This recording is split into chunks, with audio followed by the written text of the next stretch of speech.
आज ये गोटे भिडियो रे मु आपनku क्लास 8 रो गोटे टॉपिक सेट थ्योरी जो सरल गणित अध्याय 1 सेटा मु कहबी सेट थ्योरी से विषय किछि देखिबा गोटे टॉपिक टे आपण से अनुसार जदि कमेंट्स करिवे को टॉपिक पढिवार अछि 8 9 10 से अनुसार मु क्लास करिवि।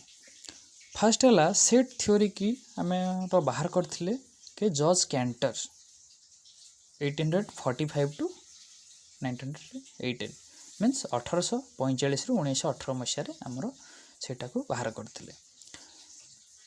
हमरो सेट को बुझिबा पूर्वरु गोटे वर्ड को हमें जानिया पड़िबो एलिमेंट। एलिमेंट कोन लेखा है देखंतु सेट रो गोटे गोटे उपादान को एलिमेंट्स कुहा जाय। हमरो केते प्रकार सेट अछि दी प्रकार सेट अछि गोटे ला फाइनाइट सेट आ गोटे ला इनफाइनाइट सेट। फाइनाइट सेट कोन गणन प्रक्रिया समाप्ति जोटारे कोन हबो घटिबो जो समय रे जे कोनोसी गोटे सेट रो उपादान गुडी को गणना संख्या रे समाप्ति घटे से गुडा को फाइनाइट सेट कहा जाय। और इनफाइनाइट सेट काहा कहा जाय जो मानकर गणन प्रक्रिया रे समाप्ति घटिबो नाही। सेट रो लिखन केमिति हम प्रोसेस रे सेट लिखिबा सेट रे हमें लिखिला बेले A B C D dot dot E type रो कैपिटल लेटर रे हमें लिखिबा को पड़िबो। सेट रो नामकरण हमें कैपिटल लेटर रे करिबा किंतु सेट रो भीतर एलिमेंट गुडा को हमें स्मॉल लेटर करिबा यथाक्रमे a small b small c small d. Okay here तापर देखंतु लिखा जाईची कोन a belongs to A that means ई जो सिंबल टा दिया जाईची आपनकर एठी एटा को कहा जाय ए बिलोंग्स टू ए सिंबल टा कोन दिया जाईची ए बिलोंग्स टू ए मीन्स कोन ए जो ए एलिमेंट टा कहा भीतर अछि कैपिटल ए रो एलिमेंट भीतर अछि। सो दैट सेकंड रे कोन अछि देखंतु b is not belongs to A जो सिंबल टा कहा जाय नॉट बिलोंग्स टू एटा केमिति लिखा जाय एमिति करी कि मझरे गोटे गार करा जाय b is not belongs to A. So that ए जगह रे कोन हबो ना बी रो एलिमेंट टी ए रे रही नाही बा ताकू कहा जाय b is not an element of ए।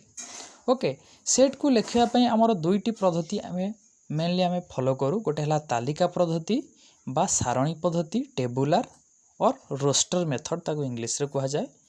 सूत्र पद्धति बा सेट गठनकारी पद्धति ताकू फार्मूला ऑफ और सेट बिल्डर मेथड बोली कहा जाय। प्रथमे हम देखिबा तालिका पद्धति रे कोन अछि। तालिका पद्धति रे फास्ट प्रोसेस कोन हमें प्रथमे लिखिबा पूर्वरु कुटिल बंधनी स्टार्ट करिबा सेकंड रे कोन करिबा एलिमेंट लिखिकी एलिमेंट रे कमा दबा यथाक्रमे फास्ट मु गोटे सेट लिखि ए सेट रे मन कर मु गोटे एग्जांपल नेबी गोटे वीक गोटे सप्ताह रो 7टा दिन मु जदी गोटे एग्जांपल नेली ताले कोन रहिबो सेठी कुटिल बंधन स्टार्ट कली सोमवार मंगलवार बुधवार गुरुवार शुक्रवार शनिवार ए टाइप रे रहिला कुटिल बंधन शेष रहिला होना नै एटा कोन रहिला सप्ताह रो दिन गुडा को जदी मु गोटे सेट रे नंबर गुडा को नेबी ताले केमिति हबो तालिका पद्धति अनुसार कहूची बी सेट जदी गोटे अंक विशिष्ट हुए ताले हमें कोन नबा 149 ए टाइप रो जे कोनसी हमें नंबर नै परिबा हला ए जो 149 रहिला बा एटा रहिला गोटे सप्ताह 7टा दिन एगुडा कोन सबु फाइनाइट सेट एटा को हमें गोटी गोटी कोनले गणी पारुचे एटा भी गोटी गोटी करले गणी पारुचे ता कहा जाय फाइनाइट सेट कहा जाय हला।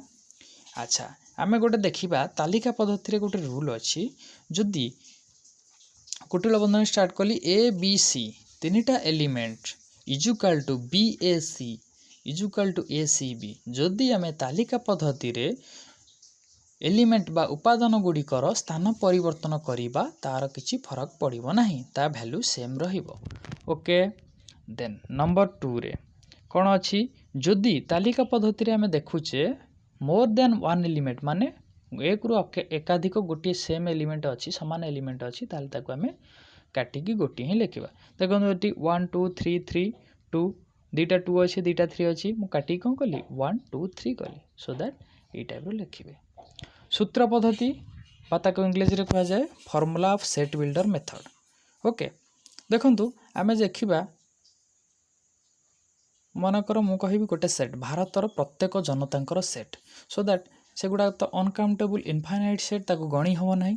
ତାହେଲେ ତାକୁ କେମିତି ଲେଖିବା ଆମେ ତାକୁ ଲେଖିବା ସେଟ୍ ଏସ୍ ଦେଇକି S is equal to X ଏଇ ଯେଉଁ ବାରଟା ଦିଆଗଲା ତାକୁ କୁହାଯାଏ ସଚ୍ ଦ୍ୟାଟ୍ ଏକ୍ସ ଜଣେ ଭାରତୀୟ ଏଇଟା କ'ଣ ବୁଝାଇବ ସମସ୍ତିଙ୍କ ଭାରତର ଲୋକମାନଙ୍କୁ ଏଇଟା ଲେଖିଲେ ବୁଝାଇବ।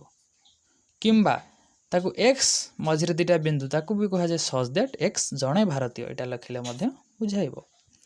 ଏଇ ଯେଉଁ ଗାର ଆଉ ବିନ୍ଦୁ ଦୁଇଟା ଆମେ ଦେଲେ ତାକୁ କୁହାଯାଏ କ'ଣ ସଚ୍ ଦ୍ୟାଟ୍। ଓକେ, ଆଜି ପାଇଁ ଭିଡ଼ିଓରେ ଏତିକି। ଯଦି ତୁମକୁ ଭଲ ଲାଗିବ ଲାଇକ୍ କରିବ, ସବସ୍କ୍ରାଇବ୍ କରିବ, ସାଙ୍ଗମାନଙ୍କ ସହିତ ସେୟାର କରିବ।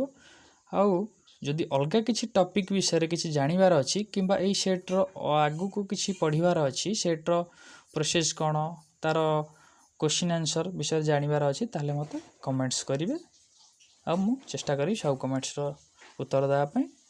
ଆଉ ତୁମ ସେଇ ଡିମାଣ୍ଡ ଅନୁସାରେ ମୁଁ କ୍ଲାସ୍ ରଖିବି। Thank you very much. ଜୟ ଜଗନ୍ନାଥ।